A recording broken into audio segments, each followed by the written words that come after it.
참 비상한 상황입니다. 각처에서 예배를 드리면서 주님을 바라보는데 지난 주중에는 제가 속해 있어서 섬기고 있는 더샘물 학교의 이사장으로 섬기고 계신 이전에 제가 섬겼던 학교에 두 자녀를 보내고 졸업시킨 학부모이시기도 한데 그 이사장님이 병원장으로 섬기고 있는 평택의 박예병원에 다녀왔습니다.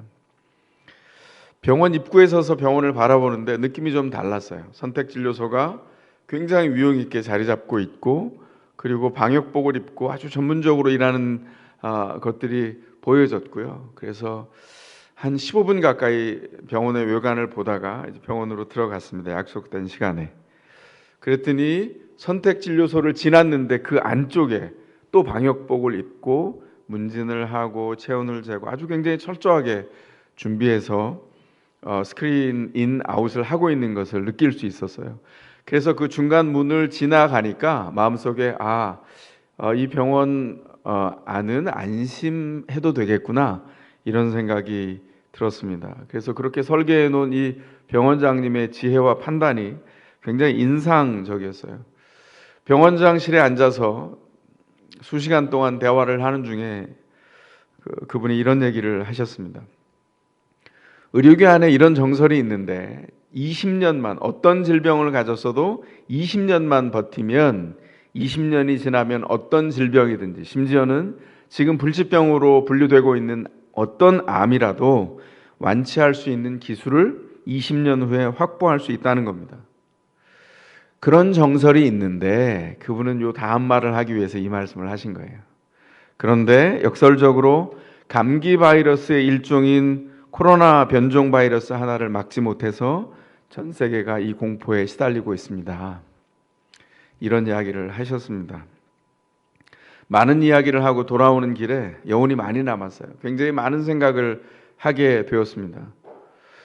인간은 희망합니다. 불멸을 꿈꿉니다. 불멸을 꿈꾸는 것은 두 가지 때문이에요. 하나는 우리가 원래 창조될 때 그 영원한 생명을 살도록 설계된 존재이기 때문에 불멸을 꿈꿉니다. 또 한편으로는 인간이 그만큼 불안하고 연약함 속에 산다라고 하는 증거입니다. 지금 이 비상한 사태 앞에서 우리에게 가장 필요한 게 뭐죠? 영원하신 하나님의 통치입니다.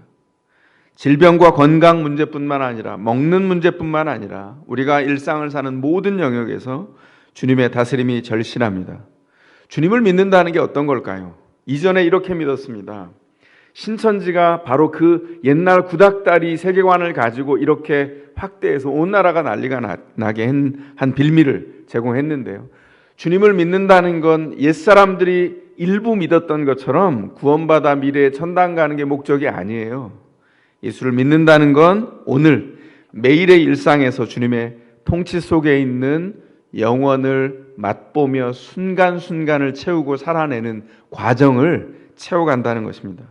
그런 의미에서 오늘 본문에 등장하고 있는 오병이어의 기적은 하나님이 우리에게 일상에서 어떻게 영원을 맛보게 하시려는지 그 의도를 알려주고 있습니다. 오늘 본문을 한번 들여다볼까요? 오늘 본문은 이렇게 말씀하고 있습니다. 주님이 음식 먹을 겨를조차 없으셨습니다. 제자들도 마찬가지입니다. 제자들이 돌아왔는데 너무나 지쳤어요. 그래서 주님이 보시기에 쉼이 필요했습니다. 그래서 배를 준비하셔서 갈릴리 바다를 건너서 외딴 곳으로 제자들을 데리고 가셔서 쉬려고 하셨습니다. 그 갈릴리 바다를 건너서 건너편에 갔는데 언제 소문이 났는지 사람들이 또 급한 문제를 안고 거기까지 달려왔습니다. 그들은 누굴까요? 2000년 전에 바로 우리들입니다. 예수께서 그 광야의 백성을 보고 정말 쉬지도 못하게 하네, 이렇게 말씀하지 않으셨습니다. 그들을 보고 불쌍히 여기셨다, 이렇게 말씀하고 있습니다. 불쌍히 여기셨다는 동사가 직역하면 어떤 말이냐면 내장이 움직였다, 그런 말입니다. 당시의 사람들은 마음이 내장 속에 있다고 생각해서 불쌍해 라고 느끼면 심장과 관과 허파와 콩파가 요동쳐서 흔들린다 라고 생각을 했습니다. 예수님이 그 백성이 불쌍해서 견딜 수가 없었습니다. 그때 주님이 하신 일을 통해서 제자들이 배웠고 오늘 교회가 배워야 할 게 있습니다. 그 배워야 할 게 어떤 걸까요? 그게 바로 오늘의 핵심인데, 제자들은 목자 예수님께 나아가서 먼저 말씀을 먹고 양식을 주시는 예수님을 먼저 알아야 했습니다. 예수님은 날이 저물도록 무리들을 말씀으로 가르치셨습니다. 해가 뉘엿뉘엿지고 어둠이 내렸습니다. 제자들은 이미 지쳤고 배도 고팠습니다. 그래서 제자들이 말씀하시는 주님을 중단시키고 끼어듭니다. 그리고 주님께 이렇게 말씀했습니다. 주님, 이제 좀 끝내시죠. 시간이 많이 늦었습니다. 여긴 허허벌판입니다. 이제 사람들을 보내셔서 저녁이라도 좀 먹게 해야 하지 않겠습니까? 그런데 이 제안에 대해서 우리 주님이 뜻밖의 말씀을 하십니다. 너희가 그들에게 먹을 것을 주어라. 저희가 제자들이라면 어떻게 대답했을까요? 제자들은 당황했습니다. 어둠이 내린 광야에 남자만 5천 명입니다. 가족을 합치면 좋기 2만 명이 넘는 사람입니다. 주님, 우리더러 이 2만 명이 넘는 사람들을 먹이라고요? 먹을 것을 주라고요? 예수님은 따라온 사람들에게 그들이 너무나 불쌍해서 말씀을 먹이고 끊임없이 말씀의 씨를 뿌렸습니다. 그런데 이제 밥을 먹여야 하는데 그 밥을 제자들에게 먹이라고 하는 것입니다. 여기서 우리가 얻을 교훈이 있습니다. 믿음은 영적인 문제만을 다루지 않습니다. 믿음은 현실적인 문제를 만납니다. 영적인 진리가 땅에 발을 딛고 사는 현실을 외면하지 않습니다. 믿음의 신은 그래서 현실의 땅에 떨어져서 현실의 문제에 답하는 과정에서 믿음이 자라납니다. 제자들은 먹을 것을 주라는 그 말씀에 반쯤은 화가 났고 반쯤은 당황을 하면서 5G 속도로 아주 너무나 빠르게 계산을 해냅니다. 그리고 이렇게 말했습니다. 이 빵을 다 사 먹이려면, 이 2만 명이 넘는 사람들이 한 끼를 먹으려면 빵이 200데나리오너치가 있어야 합니다. 이게 얼마나 많은 금액일까요? 한 데나리온이 한 사람이 하루 일해서 얻는 일당의 분량입니다.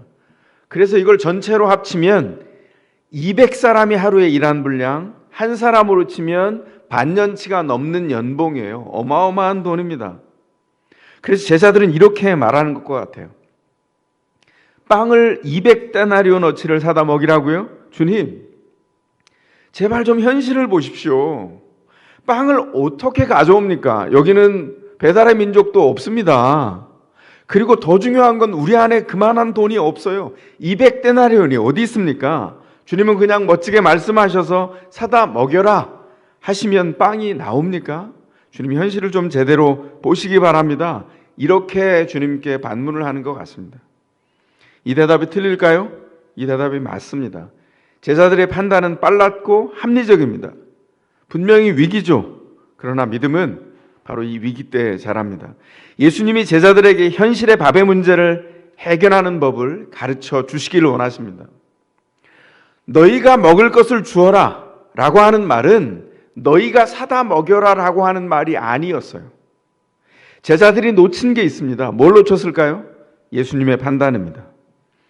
사람들은 어느 일을 만날 때마다 하나님의 판단은 항상 어리석다고 여깁니다. 그래서 제자들이 계속해서 훈련받았습니다. 믿음의 제자가 된다는 것, 예수의 제자가 된다는 건 어떤 뜻일까요? 그가 모든 판단에 있어서 하나님의 판단이 어리석지 않고 하나님의 판단이 정확하다는 것을 먼저 인지하고 주님의 판단을 묻는 연습을 해가는 것이 믿음의 사람, 신자의 사람으로 훈련되는 것입니다. 근데 이 순간에 제자들이 놓쳤어요. 너무나 당황해서. 지쳐있고 배가 고팠고 동일한 문제에 있었던 제자들이 너희가 그들에게 먹을 것을 주어라, 이 갑작스러운 제안과 명령에 그만 당황하고 말았습니다. 그래서 그들이 예수님의 판단을 놓쳤습니다. 평소에도 그렇지만 위기를 만나면 더욱 먼저 말씀을 먹어야 합니다. 주님께 먼저 물어야 합니다. 왜 그렇습니까?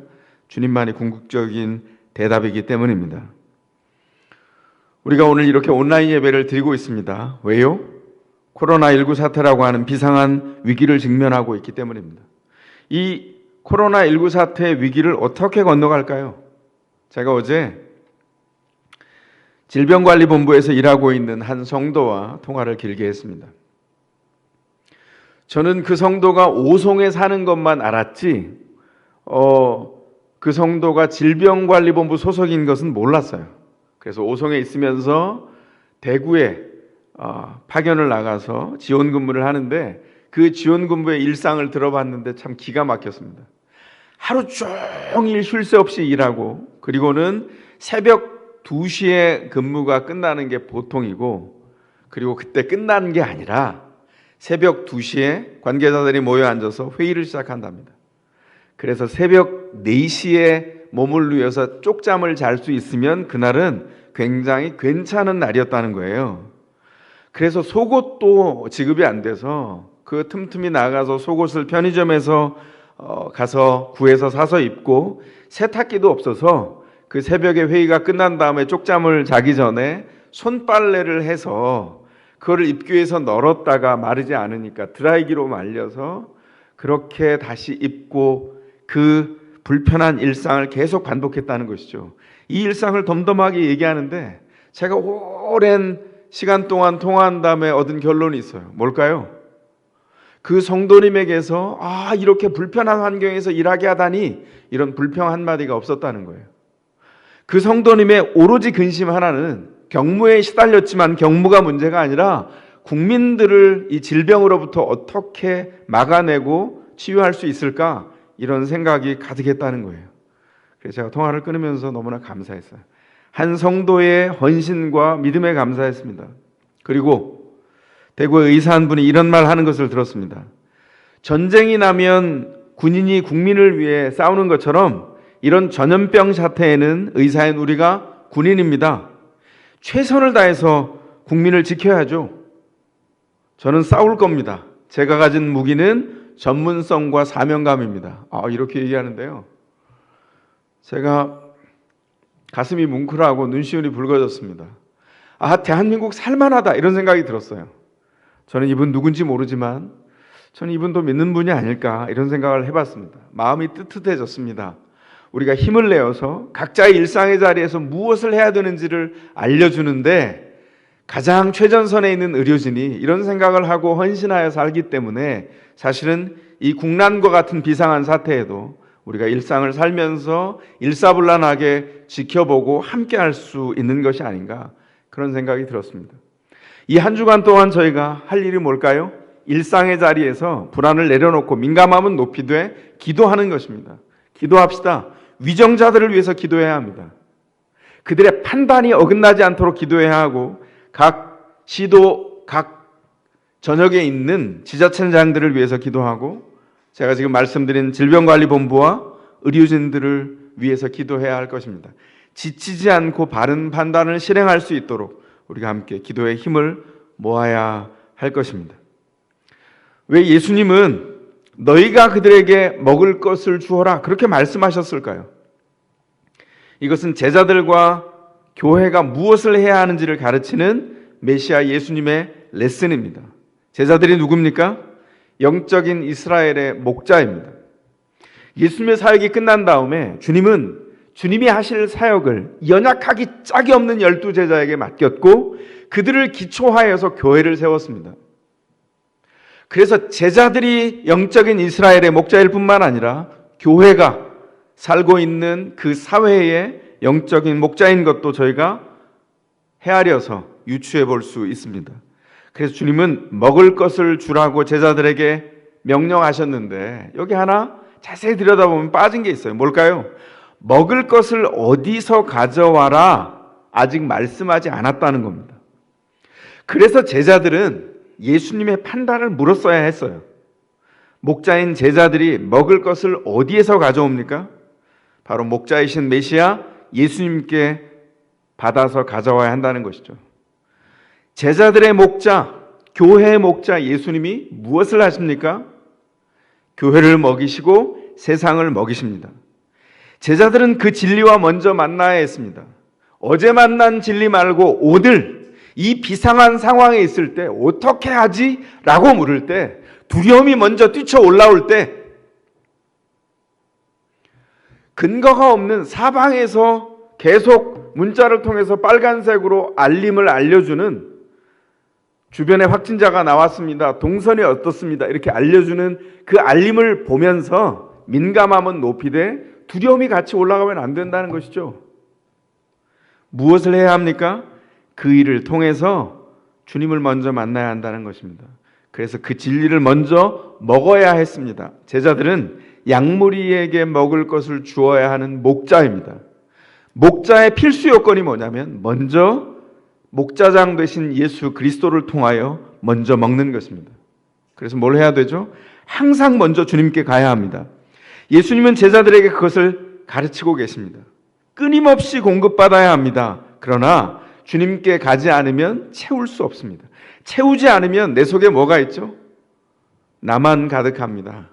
내 속을 자꾸 들여다봐도 옛날에 그 빈 쌀통 바라보는 가난한 사람의 절망처럼 내 속에 텅 빈 나만 가득한데 무엇을 줄 수 있습니까? 아무것도 줄 수 없습니다. 자신도 궁핍해서 굶어 죽고 말 것입니다. 뭐라고요? 받아야 줄 수 있다는 겁니다. 주님께 먼저 받아야 합니다. 예수님은 제자들의 이 합리적인 계산을 들으신 다음에 38절에 책망하지 않고 이렇게 물으셨어요. 너희에게 빵이 얼마나 있느냐? 가서 알아봐라. 그리고 제자들이 알아보고 가져온 것이 있습니다. 뭘까요? 빵 5개와 물고기 2마리입니다. 요한복음에 의하면 이 음식은 가난한 아이의 손에 들렸던 그 가정의 도시락이었어요. 먼저 예수님이 그 많은 사람들을 100명씩 50명씩 그 광야에 앉게 했습니다. 그리고 보잘것없는 식사, 그 5,000명 가족을 합치면 2만 명이 좋게 넘는 사람들에게서 유일하게 가져온 식사, 빵 5개와 물고기 2마리를 들어서 하늘을 우러러 하늘을 바라보시면서 주님의 축복 기도를 했습니다. 참 이상하죠. 이거 이상한 장면입니다. 당시에 유대인들은 보통의 관행은 기도할 때 고개를 숙이고 눈을 감고 기도하는 게 관행이었어요. 예수님은 그냥 너무나 자연스럽게 빵 5개와 물고기 2마리를 드시고 하늘을 우러러 기도하셨습니다. 주님이 하늘을 우러러 기도하신 이유가 뭘까요? 이건 너무나 자연스러운 내면화된 예수님의 어떤 습관처럼 보입니다. 성부 하나님과 연결되어 있는, 그래서 시간 나고 틈만 나면 하나님께 나아가 그분과 동일한 마음을 확인하고 함께 연합했던 그 친밀함을 보여주는 주님의 제스처입니다. 이 본문을 통해서 우리가 알 수 있는 게 뭐죠? 하나님과 친해지면 하나님의 공급이 끊이지 않는다는 거예요. 마가복음을 통해서 마가가 베드로의 구술을 받아서 예수 그리스도가 누구인지를 알려주시는데, 마가복음에 나타난 예수님이 누군 줄 아십니까? 그분은 하나님과 연결되어서 하나님의 공급을 끊임없이 받아내면서 그를 믿는 모든 자에게 마르지 않도록 공급을 계속해가는 메시아, 구원자라고 하는 것을 계속 가르쳐줍니다. 나중에 우리가 다음 주에 묵상하고 그 다음 주로 가면 제자들이 또 의심하고 실수하는 것을 또 봅니다. 이게 지금 6장에 있는 말씀인데 8장에 가면 4,000명을 먹인 기적이 비슷한 얘기가 또 나와요. 제자들이 또 까먹습니다. 무슨 수로 어디에서 제자들이 그렇게 말합니다. 완전히 까먹었죠. 근데 그때 마가를 통해서 베드로가 자신도 실수하며 그 제자 중에 한 사람에 속해 있던 자기가 기억을 떠올리며 구술하게 했습니다.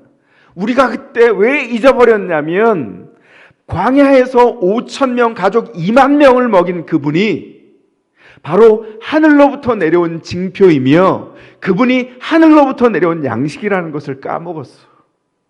우리가 그게 어떤 의미인지를 그때까지는 알 수 없었어. 이렇게 말씀했습니다. 우린 그 이후 시기를 다 보냈어요. 우리가 오늘 비상한 때를 맞이해서 기억할 게 뭘까요? 그분이 바로 하늘로부터 내려온 양식입니다. 예수 그리스도가 우리 가운데 계시다는 것은 우리 가운데 공급이 끊임없이 계속된다는 것을 의미합니다. 주님이 이 광야에서 어떻게 하셨습니까? 100명씩 50명씩 앉은 다음에 축사하신 그 떡과 물고기를 떼어서 나누어 주셨습니다. 나누어 주실 때 상상할 수 없는 일이 벌어졌죠. 한 가정에 한 사람도 더 끼어서 먹을 수 없는 아주 부족한 작은 식사. 그 식사를 가지고 남자만 5천 명, 온 가족 2만 명이 나누어 먹고도 12광주리가 남았습니다. 예수님께 이 상황을 가지고 갔더니 가난한 한 사람의 음식이 왕의 잔치로 바뀌어 버렸다는 거예요. 이게 주님과 교제하는 교회의 권능이고 제자들이 알아보아야 했던 하늘의 징표입니다. 예수 그리스도의 권세를 가지고 오늘 우리가 삽니다. 우리의 식탁은 오늘 이 비상한 위기를 만나도 우리의 식탁은, 우리의 광야는 왕의 잔치로 변모되었습니다. 음식이 화려하게 변했다는 게 아닙니다. 음식은 똑같습니다. 음식은 척박하기 짝이 없어요. 그런데 그 음식을 먹는데 이전과 맛이 다릅니다. 그 음식이 달고 맛있습니다. 이유가 뭘까요? 그 광야의 식탁에 하나님 나라와 통치가 임했다는 거예요. 예수께서 우리의 식사의 질을 바꾸어 주신다는 겁니다. 우리의 삶의 질을 바꾸어 주신다는 거예요. 주님이 계셨더니 광야가 식탁으로 펼쳐졌는데 잔치가 되었다는 것입니다. 이 말씀을 보면 출애굽기 16장을 생각하게 됩니다. 출애굽기 16장에 뭐가 나와 있죠? 광야에 만나를 주셨던 하나님의 임재와 그 사건이 그 안에 들어 있습니다. 놀랍게도 그 당시에 홍해를 마른 땅처럼 건너고 광야로 나왔던 이스라엘 백성이 다 까먹었습니다. 하나님이 어떤 분인지를 몰랐어요.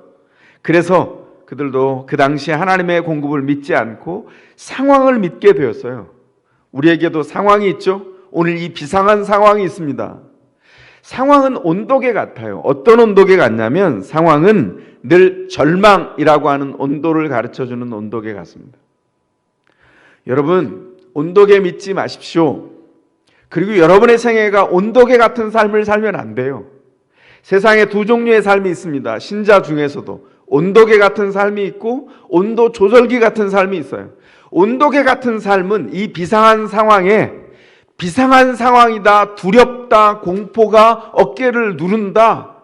그 공포로 이불처럼 덮고 살아야지, 공포를 밥처럼 먹고 살아야지, 그렇게 느끼게 만들어요.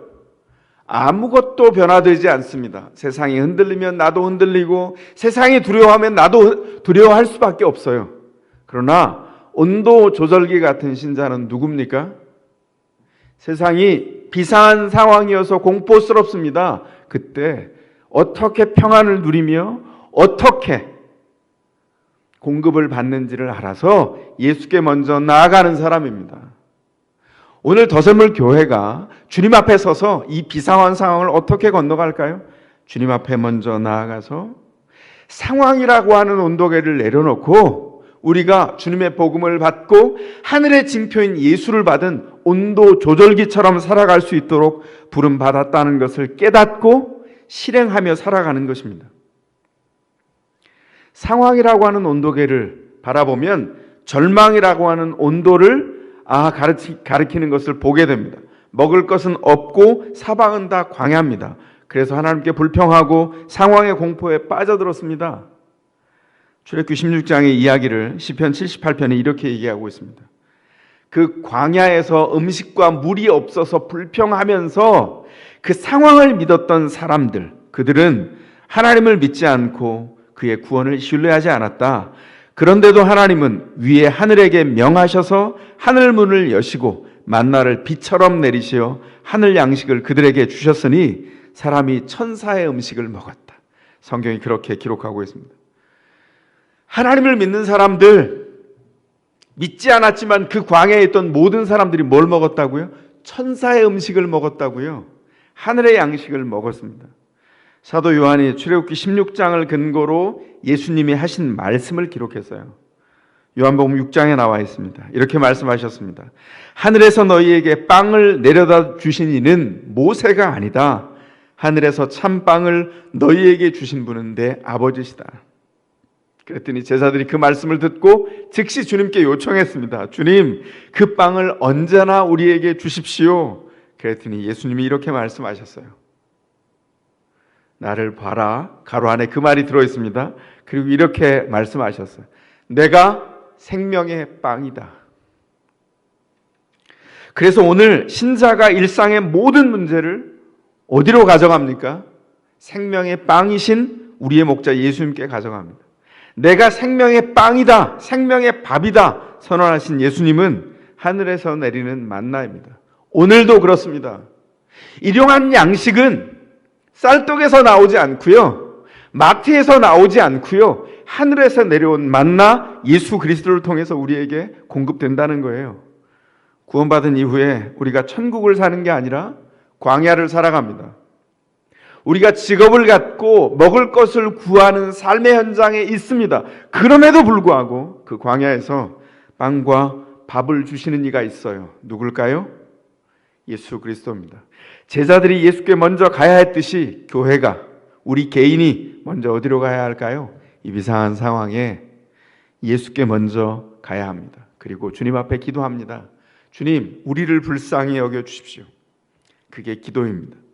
예수님께서 우리를 불쌍히 여기셨습니다. 이유가 뭐예요? 그들이 마치 목자 없는 양과 같다고 느끼셨기 때문입니다. 목자 없는 양은 죽습니다. 제때 먹지 못하고 강한 공격에 짐승에도 피할 방법이 없어요. 습격을 당하면 바로 죽습니다. 그런데 목자 없는 양과 같다 말씀하실 때 여기에는요, 역사적인 주님의 아픔이 서려 있는 말씀입니다. 구약에 보면 이스라엘 왕과 지도자가 하나님을 대신해서 이 땅에 있는 이 땅의 목자였습니다. 그런데 그 목자들이 실패했어요. 목자들이 실패했기 때문에 하나님이 속상해하셨고 분노하셨습니다.